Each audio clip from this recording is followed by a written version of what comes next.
자기소개 부탁드립니다. 둘, 셋. 안녕하세요. 저희는 2024학년도 동계 요코스카 기독교 사회관 사회복지 현장 실습을 다녀온 21학번 박주연, 21학번 김여진입니다. 실습한 기간, 선정 이유에 대해 말해주세요. 제가 첫 번째 실습을 사회복지시설이 아닌 의료기관에 다녀왔기 때문에 사회복지시설 실습도 다녀오고 싶은 욕심이 있었습니다. 그러나 실습 기간 중 분야를 정하는 것보다 다양한 대상들이 있는 종합사회복지관에 가고 싶어졌고, 교수님께서 일본 사회복지관도 실습을 진행한다는 말에 실습 기간으로 선정하였습니다. 저는 3학년 학예 때 부산광역시 이동청소년 쉼터에서 실습을 진행한 경험이 있습니다. 당시 실습을 하면서 아동 청소년에게 가장 중요한 것은 가족과 지역사회라는 것을 다시 한번 깨닫게 되었습니다. 이에 동계 사회복지 현장 실습을 준비하던 중 요코스카 기독교 사회관 현장 실습이 진행된다는 소식을 듣고 일본의 사회복지 현장은 어떤지, 그리고 그 차이점은 무엇인지에 대해 알면 나중에 사회복지사가 되었을 때 많은 도움이 될 것 같다고 생각하여 신청하게 되었습니다. 요코스카 기독교 사회관에 대해 소개 부탁드립니다. 사회복지법인 요코스카 기독교 사회관은 지역과 함께 걸어온 커뮤니티 센터로서의 역사를 소중히 해 기독교 정신에 근거하는 시설입니다. 사람과 사람의 연결이 소중히 여겨 희망을 가지고 살 수 있는 지역사회, 자립과 연대의 커뮤니티 형성을 목표로 하고 있습니다. 실습 커리큘럼에 대해 알려주세요. 약 한 달 동안 요코스카 기독교 사회관 내 센터 및 지역 주민 조직 총 7곳과 타 기관 방문 1회로 구성되어 일본 사회복지의 직접 서비스 현장 전반을 경험하게 됩니다. 학교에서 배운 이론은 도움이 되었나요? 도움이 안 되는 이론은 없지만 어떻게 활용하는지에 따라 도움이 될 수 있고 안 될 수도 있다고 생각합니다. 일본 실습에서 도움이 되었다고 생각하는 이론은 장애인 복지론, 노인 복지론, 아동 복지론이라고 생각합니다.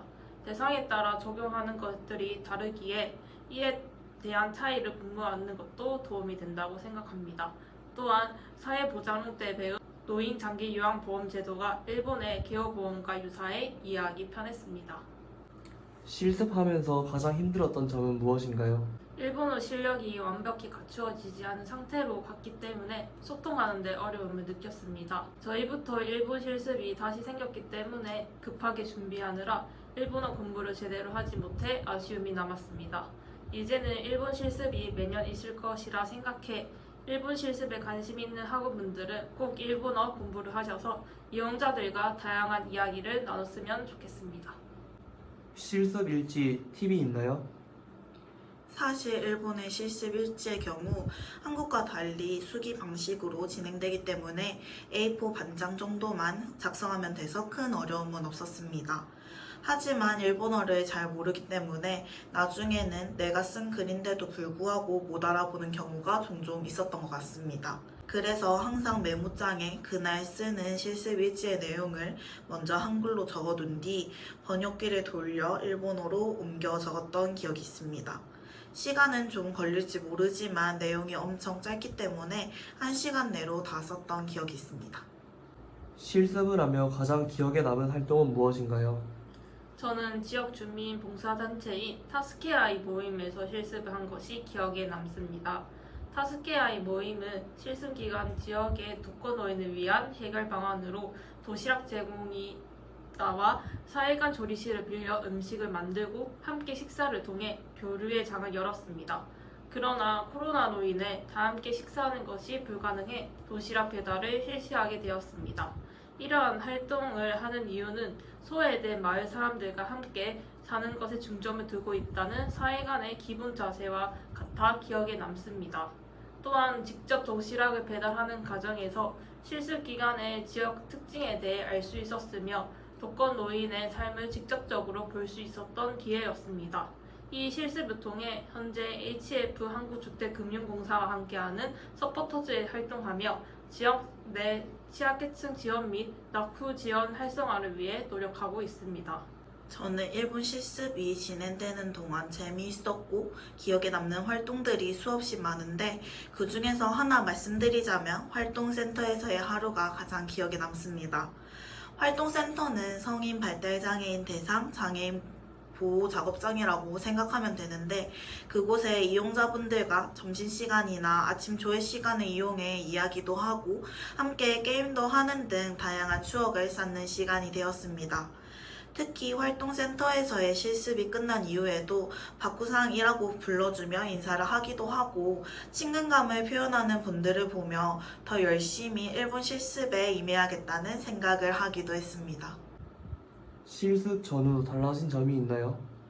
우선 일본어 실력이 조금이라도 향상되었다는 점입니다. 그리고 일본 실습을 통해 일본의 사회복지에 대해 이해할 수 있었습니다. 특히 일본 사회복지는 한국의 사회복지보다 섬세함이 많았습니다. 예를 들어 이용자 신체에 맞는 식기를 제공하거나 자신의 사물함을 번호로 부여하여 알기 쉽게 하고 있었습니다. 또한 사회복지사가 되었을 시 단순히 활동을 많이 하는 것보다 이용자들이 원하는 욕구는 무엇이고 그에 맞는 활동이 무엇인지 찾고 실천하는 것이 중요하다고 느꼈습니다. 저는 원래부터 아동 및 청소년 분야에 꿈이 있어 졸업 후에도 해당 분야에서 일해야겠다는 생각만을 갖고 학업에 임해왔습니다. 하지만 요코스카 기독교 사회관에서 실습을 진행하면서 다양한 분야의 사회복지 현장을 경험하게 되었고 다양한 분야에 대한 꿈을 갖게 되었습니다. 실습을 다녀온 이후 종합사회복지관 등 다양한 복지 분야의 봉사를 통해 현장 경험을 쌓고 있고 장애인 복지 등 이전에는 관심을 갖지 않던 분야에 대한 이론 공부도 하게 되었습니다. 실습 가기 전 미리 준비해야 될 점이 있나요? 아무래도 일본에서 진행되는 실습이다 보니 일본어가 어느 정도 수준에서 이루어져야 한다는 부담감이 좀 있을 것 같습니다. 일본어를 정말 기초부터 시작해야 하는 분들은 쓰진 못하더라도 단어 몇 개는 알아들을 수 있는 정도의 일본어 실력을 갖추는 게 정말 중요한 것 같습니다. 또한 실습이 진행되는 동안 정말 많은 사람들을 만날 거고 그만큼 고마운 사람, 마음을 보답하고 싶은 사람을 만나게 됩니다. 그분들에게 드릴 수 있는 선물을 넉넉하게 준비해 가는 게 정말 꼭 필요한 것 같습니다. 저희 같은 경우에도 충분히 챙겨갔던 것 같은데도 나중에는 부족해서 한인마트에 찾아가 다시 또 샀던 기억이 있습니다. 한국 실습과 다른 점이 있나요? 타국에서 진행되는 실습이다 보니 모든 것이 낯설게 느껴졌던 것 같습니다. 하지만 직접 서비스 현장에서 보는 일본의 사회복지는 한국과 모든 부분이 다르게 느껴졌던 것 같습니다. 특히 한국과 달리 많은 인원이 직접 서비스 현장에서 함께 일하고 있었고 그만큼 전문적인 서비스가 제공되고 있었습니다. 또 다른 점은 아동복지 현장이었던 것 같습니다. 지역 아동센터 정도로 이해가 되는 기린 그룹의 경우 장애 아동과 비장애 아동이 함께 활동을 하는 곳이었습니다. 일본에서는 2012년 장애 아동과 비장애 아동의 통합 돌봄을 제공하도록 하는 제도가 마련되어 이와 같은 통합 돌봄이 시작되었는데 과연 반대는 없었을까? 라는 의문을 갖게 되었습니다. 해당 질문을 하자 장애 아동과 비장애 아동이 무언가를 함께 한다는 것 자체가 서로의 성장에 큰 도움이 될 것이라는 시선 덕분에 이러한 통합 돌봄이 가능했다는 말을 센터 관계자분께 듣고 한국의 사회복지가 지향해야 하는 점은 무엇인가에 대한 고민을 하는 시간이었던 것 같습니다. 실습 가게 될 사회복지학과 학우분들에게 한마디 해주세요.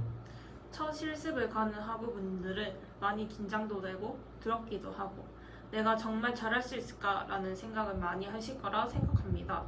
그런 걱정을 하는 것은 자연스러운 생각이기 때문에 기죽지 말고 내가 이 기간에서 배울 수 있는 것들은 다 배우고 오시면 좋겠습니다. 그러니 너무 걱정하지 말고 자신감 갖고 실습에 적극적으로 임하시면 좋겠습니다.